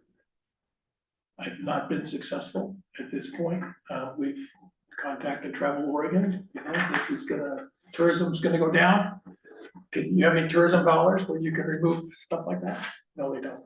But I did get the Forest Service and the Gorge Commission, or the Gorge, ODOT Gorge, what's Tara Lindley. I got them in touch with Jeff Selfridge and with Nate Stice. So we are going to the governor's office and to the legislature to try and find that money to get it as soon as we can, so that we can get the trail moving, because people are gonna go around the signs and crawl over that debris, or they're gonna have to walk on the freeway to go around the debris. And neither one of those is acceptable, so we're trying to find that funding. Bernard? Yeah, so I run on that trail a lot, and it slid many times before. Massive boulders had been on it, and somebody cleared it. I mean, this is the first time this trail has slid. Who's been clearing in the past? It depends on where it is. There is 4 or 5 different entities that have ownership of the trail, but no one entity manages the trail. So it really depends on where it's at and what caused the fall. My point to the Forest Service was, this was a direct result of the Eagle Creek fire. I mean, it's the trees that damaged the root ball. It's the vegetation is gone, so the water soaks in and the ground from. Yes, that is correct, but there's 2 funds that do fire remediation. One expires after a year after the fire, the other one expires 2 years after the fire. They don't look down the road 10 years, 15 years when the root balls start to die and everything else. So we're looking at emergency management. Oregon Emergency Management is looking at it. We're looking everywhere we can to find that money. I have a question real quick. When the fire happened and everything, we had the Bear team came out, which is the people that are experts on this dirt and soil. And they said that it's not if it's gonna slide, it's when it's gonna slide. That is correct. So why would they put a deadline of like 1 year? Because the roots have to, yeah, okay, I got it. I can't answer that question. All right, Tiffany, did you have your hand up? Well, yeah, I mean, cause it could be an emergency sort of thing. I mean, if we had to hike out because something was happening with the highway and stuff, that would, I mean, I don't know. I don't think. We're trying every we can. Did someone else have a comment or something? Want to sponsor a bake sale and invite people to come with their shovels? Yeah, shovels. All right. Thank you. Number 5, our current city engineer is Kern McLeod. When we built did the Overlook Park upgrade where we did the parking lot and put in the bathrooms, we did a request for engineers, and Kern McLeod, who was the only one that submitted a bid, and so we selected them as at that time to do that project, and we've used them as our city engineers ever since. The problem is it's probably not legal. Kern McLeod, Pat Kern retired a couple years ago. Kurt McLeod is retiring this year. They have sold the business to McKay Esposito in Eugene and Vancouver.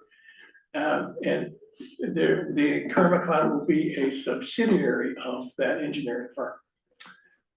So in discussions with the city attorney, we've determined that we need to do a request for proposals for a city engineer and see if, so that we select them according to the current contract law.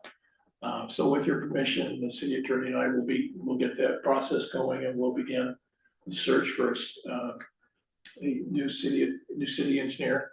And Kurt McLeod will be welcome to submit an application. So that's where that's at.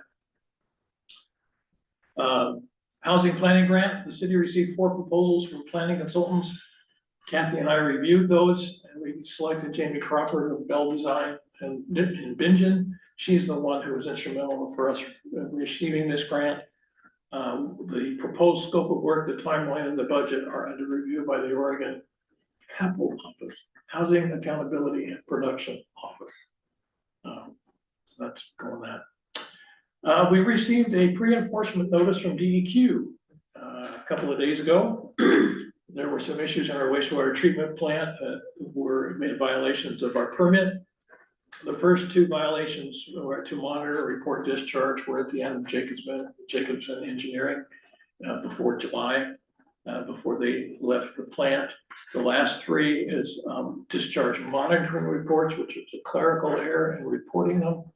Mr. Chris McCaleb, who is president of Treatment Equipment Company, is working to renew those 3 so that we can be current and correct with our reporting. There's a misunderstanding between our software and their software. But there is a possibility that we may be fined for the 2 non-reports that were happened under Jacobson Engineering. We don't know yet. We can't charge them for it? We could try, but I don't know what, if it's $100, it would cost us more to have an attorney to do it. Yeah. I think the DEQ will be very understanding about the transition. We also received a sanction from the Oregon Ethics Commission. Last year, the city hired a lobbyist to help secure the $1 million funding for the McCourt Creek Bridge replacement, not removal, road removal and rebuild. Replacement. At the end of every quarter, when you hire a lobbyist, you are required to file a report that indicates this is the lobbyist, this is what we paid. Even if you still have the lobbyist in a relationship with them and you didn't pay him, you still have to report it. We do not have that relationship with that lobbyist anymore, but we did not report it by January 15th. Kathy was made aware of that error and deficiency, and she found all the information that was needed. She filed all the information. It went to the Oregon Ethics Committee. They decided to issue us what's called a letter of education. This is how you do it right, do it this way. And they waived the $110 fee. Thank you, Kathy. Yes, thank you, Kathy. And Berry Street, finally, the ground was leveled during the week of February 23rd. They put the curbing in February 27th. They're waiting to pave. It is weather dependent to put asphalt down. So that's a big improvement on Berry Street up behind Road Street. I had a question back on the power system thing. So will this help us? Well, we have no idea, because we just didn't we just get like a $26,000, $20-something thousand bill because we didn't pay enough or they didn't make enough electricity and we just had to make up the difference for BPA? Will this alleviate that future doing a rate hike now or not? I'm not sure why they gave you an additional bill, 26,000.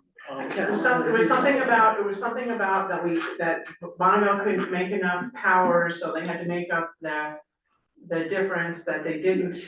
So they sent all the cities different bills, so ours was like 26, some of them are like millions and millions of dollars. So when if they're not generating the power on the Columbia River system and they need power, they have to buy it on the market.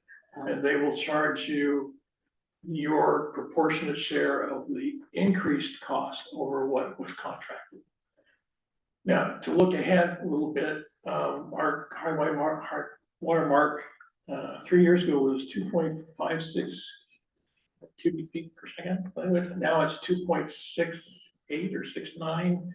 The contract that you signed last quarter is raising to 5.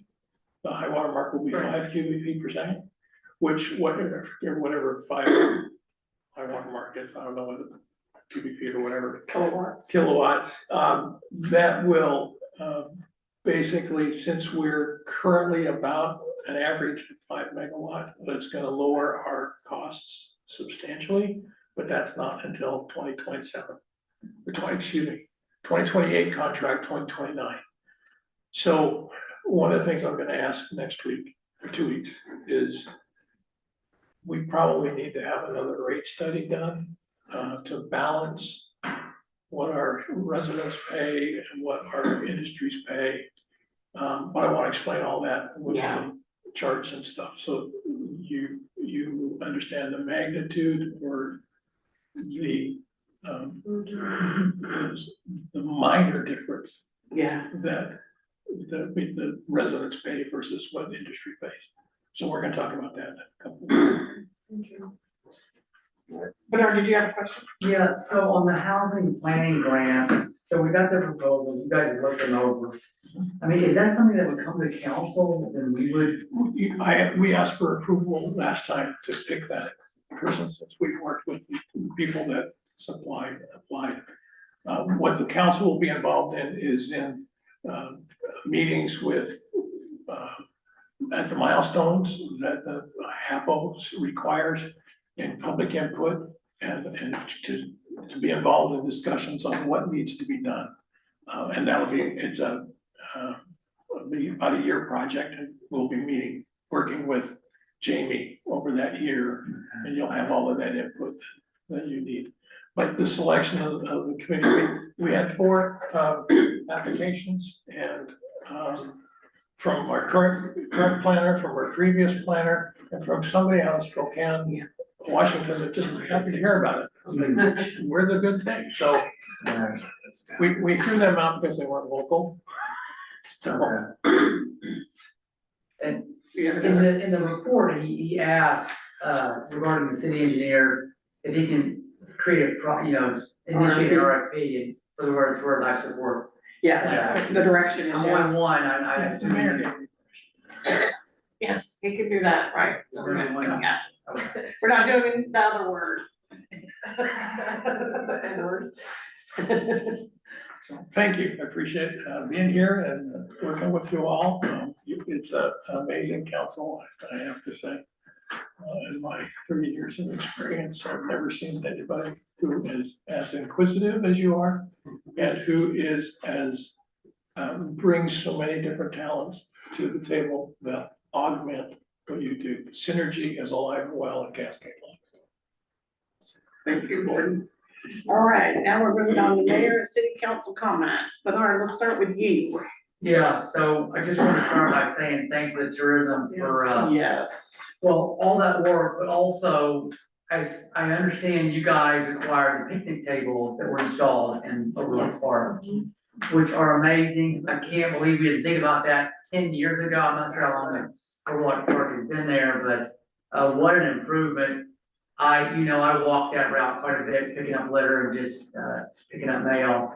And I already had tourists from New Hampshire and New York, had a beautiful day out there enjoying their lunch. And I'm like, those just got installed. They said, this is fabulous.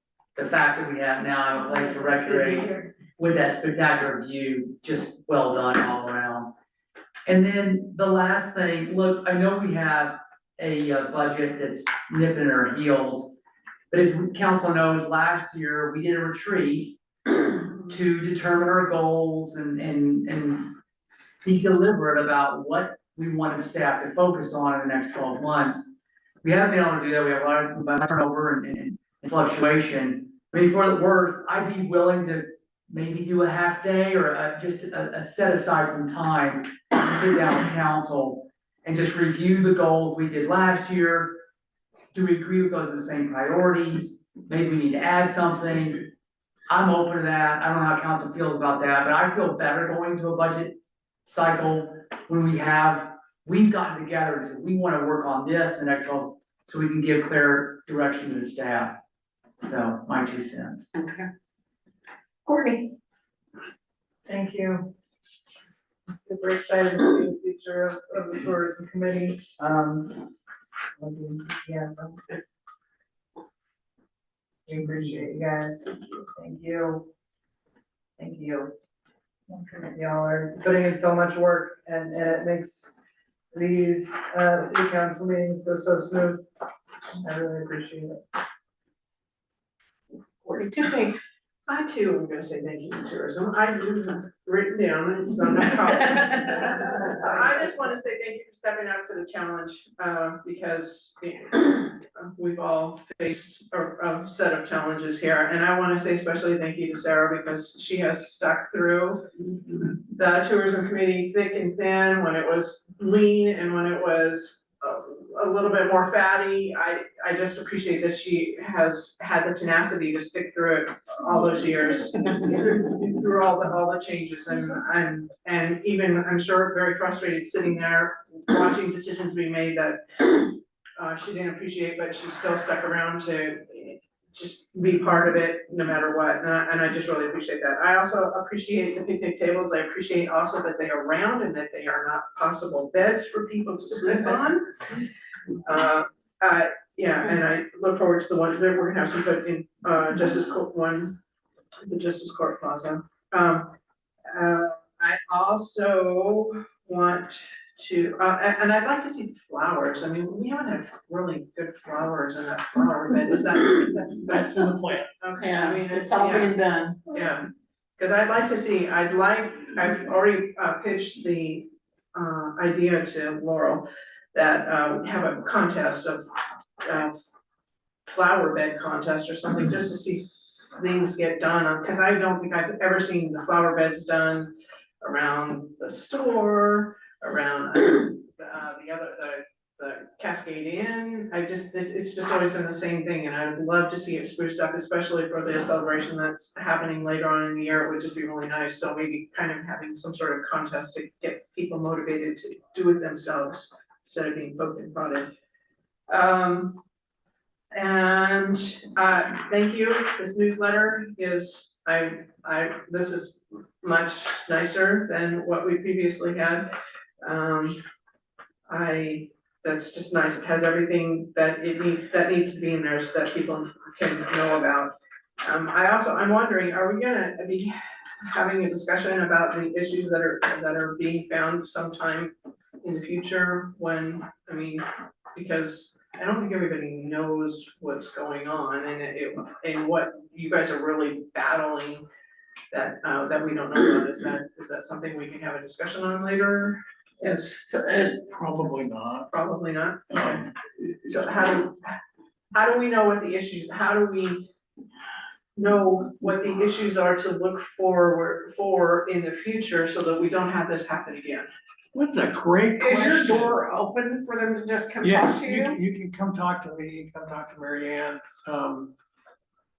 That's probably the best way. We may not be able to be as specific as you would like, but we can at least outline the issues that we find for you. But I think what your question leads to is, what do we look for in the next guy? Exactly. And you have an opportunity, man. Do you wanna talk about that at the moment? Yeah, we have a sign up list, so we did the kickoff, which we met with Rob from Promptman.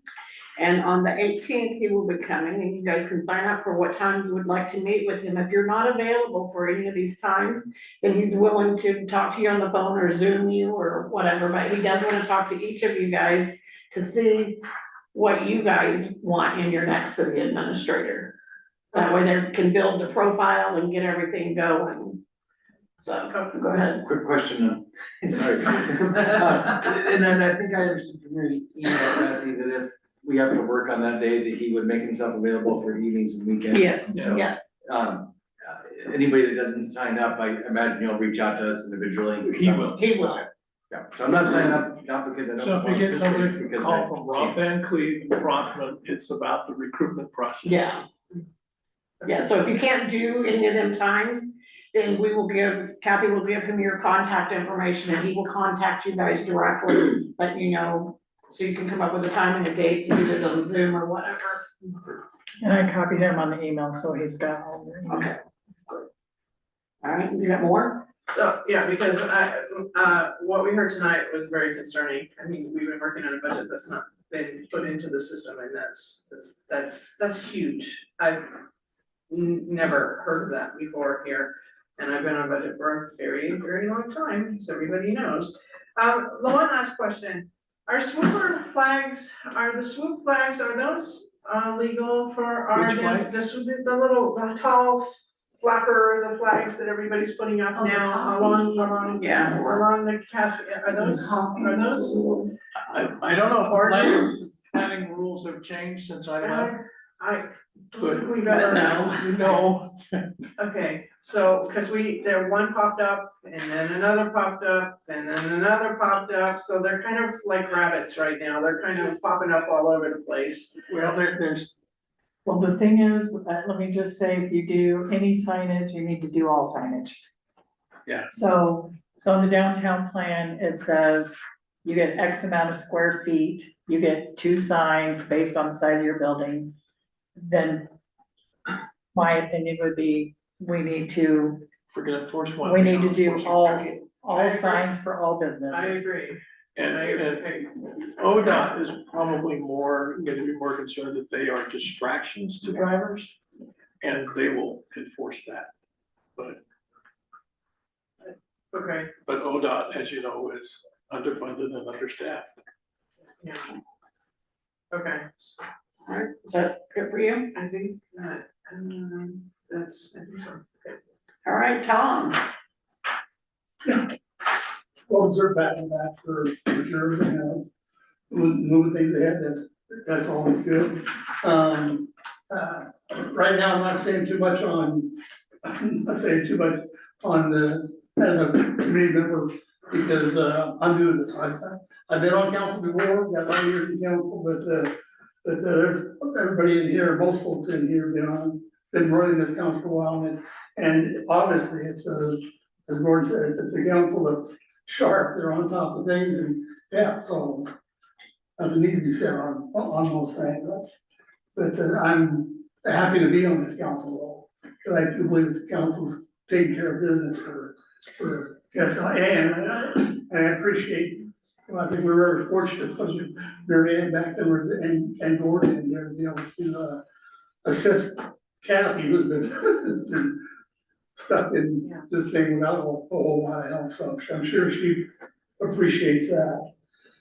Cause she, all the years that I put in, the entire time she was there, her biggest concern was what was going on in Cascade Box, so she has always been a person who's been 100% behind Cascade Box, doing well, looking well out there in the world, so I'm sure she's a happy camper too, with council and staff is going for them, so, yeah, I think we're in great shape there.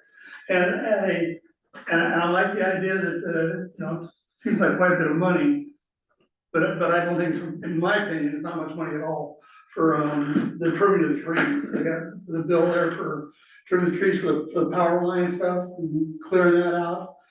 I mean, that's hugely important to be able to keep those limbs out, that trees out, and this is the biggest, push that I've seen in a lot of years on keeping that right of way clean. It doesn't guarantee the limbs and trees still can't get you, but a heck of a lot of the trees and a heck of a lot of the limbs that were potential problem limbs and trees have been taken out away with that money, so If I can say. I'm glad to see that. Well, I asked for a running total because, this summer, we had all the trimming going along on 84 and then city administrator said he was surprised at how much it cost, so I just kind of wanted to keep an eye on how much this was costing, just so that we, know. Running totals is my thing, man, I just want to see how much it's costing us, because it gets all muddled in your bills and you can't, it's hard to keep it together in one place. Well, I think it's money well spent. That right there is. It was years in black. Yes, it's money well spent. So I appreciate the direction that we're heading. Because for me, we got a power company, we got, sewer, water, and you gotta take care of those things. You don't put the money in to take care of them, then those are the main things you gotta take care of for your citizens. So I appreciate that. That's, Thank you, Tom. I'm good. Thank you. Sherelle? I just wanna say thank you to the tourism committee too. Being a volunteer is hard, we all have busy lives and a lot of things to do, and it's, I appreciate you guys' effort, time put into your passion for our town, it's awesome. And then I wanna say thank you to Kathy too for, her responsiveness when adding, I emailed to ask her to add some things to the community calendar. I think it's a great resource for folks to have easy access, so stuff in the newsletter, she was able to put on really quick, and thank you for your response. Thanks, Sherelle. Well, everybody's thanking tourism, I'm not gonna do it. No, I love the passion, and really, you gave me goosebumps as you guys, I could just hear your energy and passion tonight as y'all were talking about the North Tourism, visitor center there, on Main Street. And I love to see the way tourism, Main Street are working together, and sharing the resources and expertise, and it's wonderful to hear that you guys come to a meeting and everybody's there and participating. So that's a huge accomplishment to see that committee running well, and it's so vital to our community, and so we really appreciate it. Thank you. Really grateful for the Sheriff's Department to be here this evening as well and reporting. I think we had lots of good questions for them, and I'm really excited to hear how they can address some of our concerns and questions. But I like the idea of having that narrative at the bottom of the report to give us a little more context to what those numbers really mean. I noticed, I think, was it last week on Friday when I called you? 2 weeks ago on Friday? I thought it was a work day, and I called Gordon and thought, I was like, hey, are you in your office? Can you look out the window? He wasn't in his office. He might have been the only work 410s, but he still answered the phone. And I was reached out to him because Peninsula Truck Lines had trucks, trailers parked on either side of Wanapa. And they had trailers they dropped on the north side of the road, and then their tractor flipped a U-turn in the middle of the road to then pick up other. And we meanwhile had traffic coming off 84, 55 miles an hour down to 30. And as we know how fast people go through there, it was concerning to me, and I don't wanna see our town's Main Street being used as a truck stop. Yeah. So I kinda liked where the bus stop was, because it's right where they're staging those trailers, and maybe it would help to keep that from happening. No, it's bus stop. It's too far down, all right, Yeah, oh, yeah. never mind. But again, it's ODOT. Yeah. Right. So it's kind of but really, yeah, it's a small issue, but it is something that I wish that there was a way that we could somehow create less hospitality towards commercial truck operators using our, main street as a logistics center. So I don't like that very much, but there's a lot we can do about it. But thanks for answering the phone, just the same. Yeah, you actually worked on Friday though. I work He works when he needs to work. when you need. Right? And just, I can't say how happy I am about the audit status, and thank you, Mary Ann. Not only did we have 22-23 done, but we're already 50%. And then I love the fact that you're setting reasonable expectations for us that, hey, we need to move on to the budget, because we gotta you're looking ahead and you're thinking ahead and you're making sure that we're gonna be prepared. But at the same time, I know you're committed, to getting the 23-24 done as well. And I don't think 24-25 will be that far behind it. So it gives me, I think about a lot of what we did talk about during the strategic planning meeting. And I think that one of the number one goals for all of us was to get our audits caught up. I don't remember a lot of the other goals we set, but I think that was there you go. So, we're making movement on that, so that's really great, and then, yeah. So, Yeah, code enforcement, you know. yeah, public safety. Yeah. Downtown vacant building lots. So even with staff turnover and changing on council, I feel bureaucracy is designed to support that kind of turnover. And so even though we've had turnover on staff, even though we had turnover at council, we're still executing on the council's goals. Yes. So that's, I think, really, something we should all celebrate. That's all I've got. Thanks, Pete. All right, I was just gonna say what at our council retreat, what our 5 ones were, our goals, top 5 were audits, public safety, code enforcement, downtown vacant building and lots, and city hall. And we've been chipping away at all of them, but I feel like we're gonna make bigger chips now.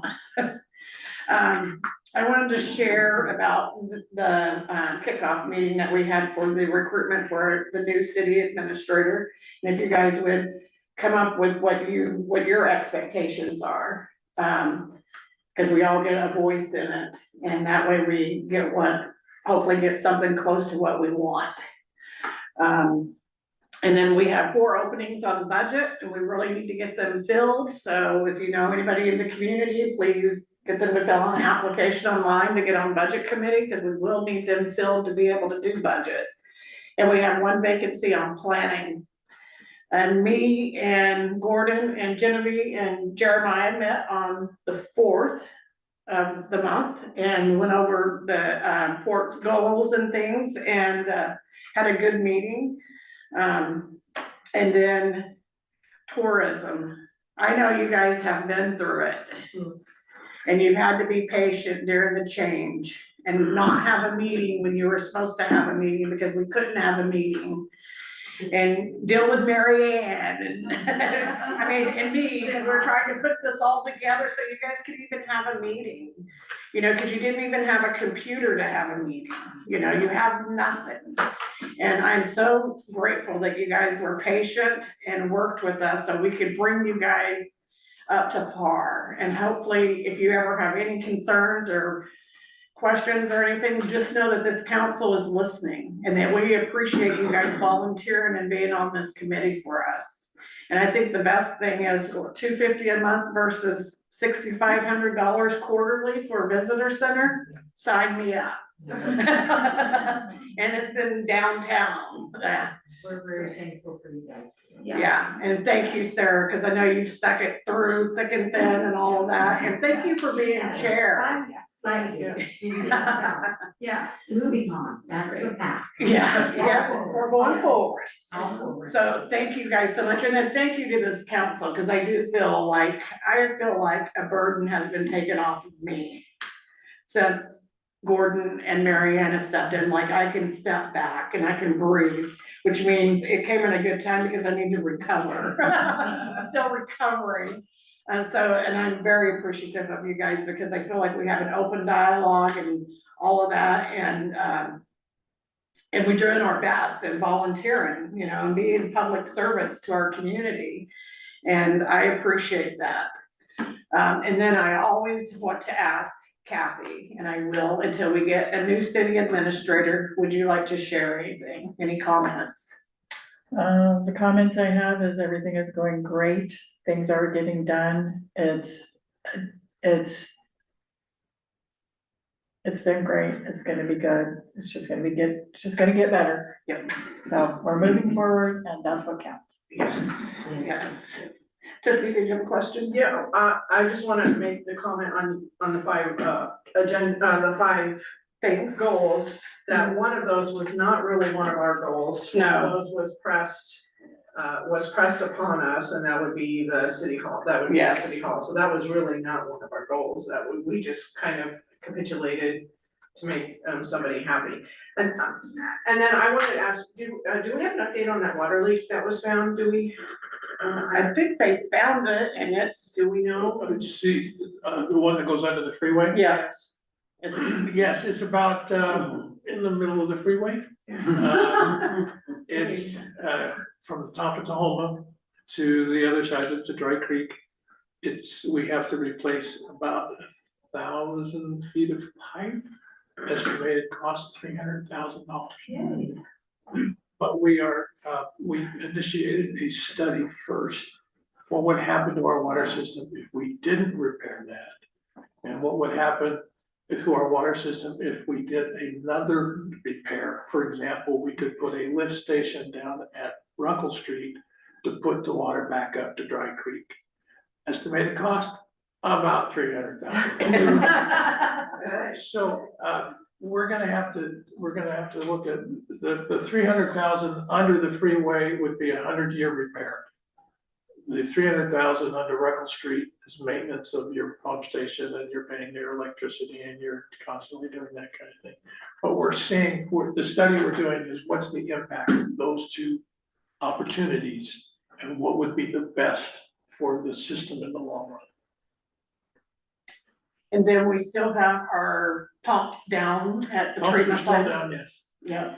So we're still down. The initial report is the two new ones, they will repair, but they will not warranty. Yeah. And the old ones, we're probably gonna have to replace, but we're still. So on that water leak, do we know how much of the 50% water leak that, I mean, cause when Tony came before us, he told us that we were losing 50% of what we were putting out. Do we know if that We have not. was the 50%? We haven't measured that, but it's reduced dramatically. Before we built the water tank up the other end of town, we were losing 30%.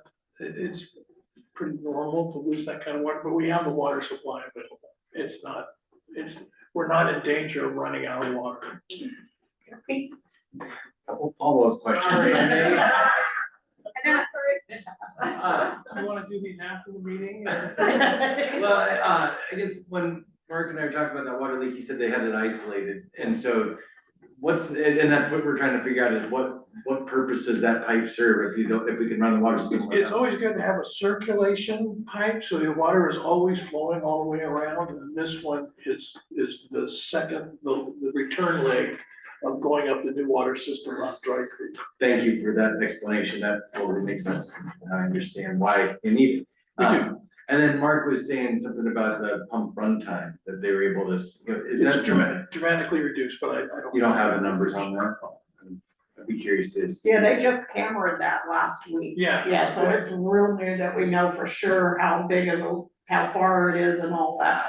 No, but I think that it was about over a month ago Oh, that yeah. they Yeah. isolated it and shut Yes, the leak off. yeah, they did. So I didn't know if they were able to say, well, do they track, is that a data point that they record? Not generally, but they can go take a look at it. They've been busy fixing other leaks. So. We don't have any leaks, so. Just saying. So you have to understand that a lot of the water pipes in this town were put in place when Tom was a baby. Yeah. And it was used pipe from battleships, baby ships, that was used to put the water in. And we are slowly replacing them. Like for the 3 streets that we're gonna do for the small, ODOT small city grant, we're gonna go in and redo the piping underneath it first. So, yeah, we try to do it as we can and to keep the system running. Thank you.